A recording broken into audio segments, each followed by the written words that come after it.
नमस्कार मंडळी, सर्वांना श्री स्वामी समर्थ. तर मंडळी, श्रावण महिना हा सुरू झालेला आहे. तर या श्रावण महिन्यामध्ये आपण अनेक सेवा ह्या करत असतो. तर मंडळी, उद्या आहे पहिला श्रावणी सोमवार. तर अनेक जणांना अनेक व्रतवैकल्य ही सुरू करायची असतील तर महादेवांना अत्यंत प्रिय असणारं एक व्रत म्हणजे 16 सोमवारचं व्रत.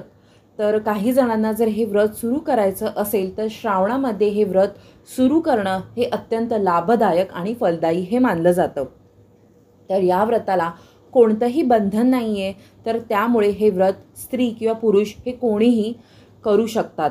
तर फक्त एकच अपेक्षा असते की तुम्ही मनाने आणि शरीराने फक्त शुद्ध असलं पाहिजे. तर बघा, व्रताची सुरुवात ही श्रावणातल्या पहिल्या सोमवारी करतात आणि त्यानंतर पुढील प्रत्येक सोमवारी हे व्रत करणे चालू ठेवायचे असते.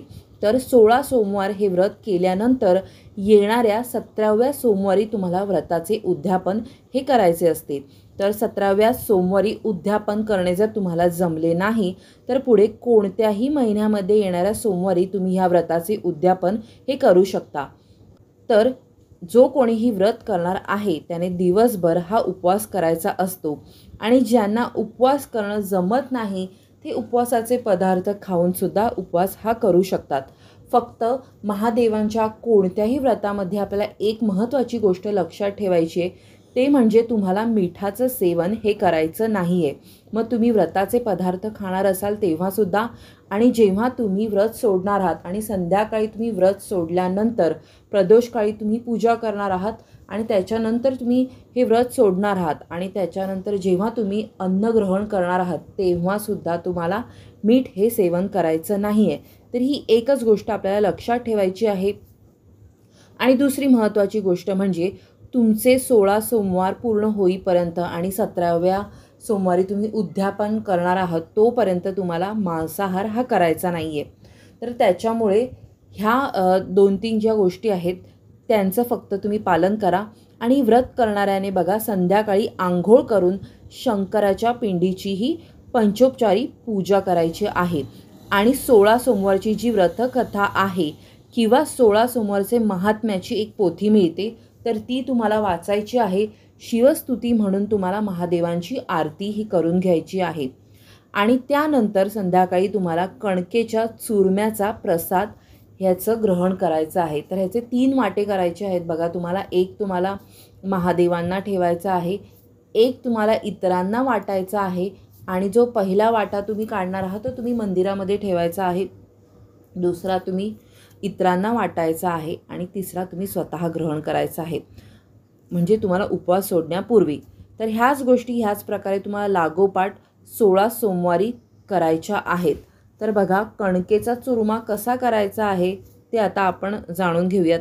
तर बघा, कणकेचा चुरमा हा कसा करायचा आहे, कारण ह्याचा प्रसाद हा या व्रतामध्ये अत्यंत महत्त्वाचा मानला जातो. तर बघा, कणकेच्या चुरम्याचा प्रसादाचं तुम्हाला वाटपसुद्धा करायचं आहे आणि स्वतःसुद्धा हा कणकेचा चुरमा तुम्हाला खायचा आहे.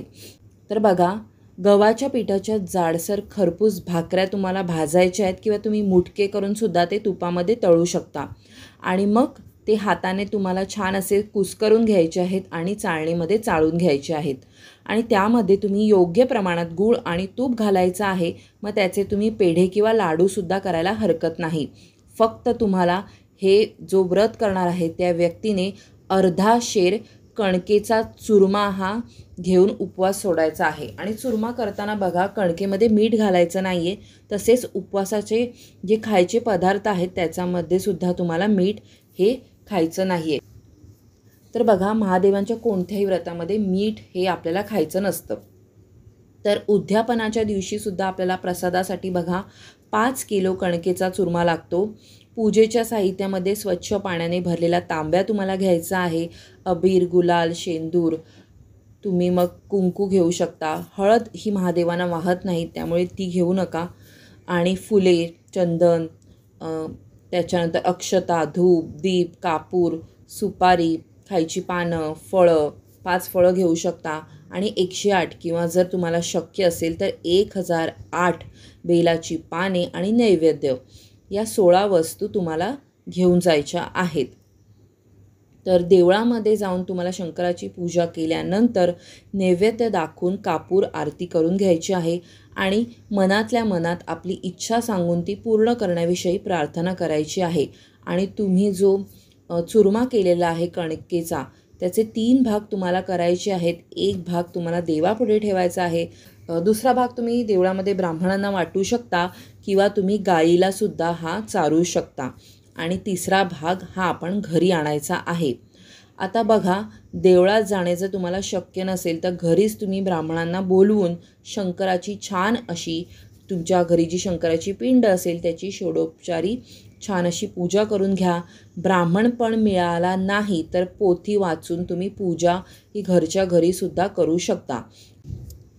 तर बघा, उद्यापनाच्या दिवशी देवळात पूजा करून घरी आल्यानंतर किंवा घरीच जर तुम्ही उद्यापनाची पूजा करणार असाल तर मागील 16 सोमवार, जसे तुम्ही 16 सोमवारची व्रत कथा किंवा तुम्ही 16 सोमवारचं जे महात्म्याची पोथी वाचत होता ती तुम्हाला वाचून घ्यायची आहे.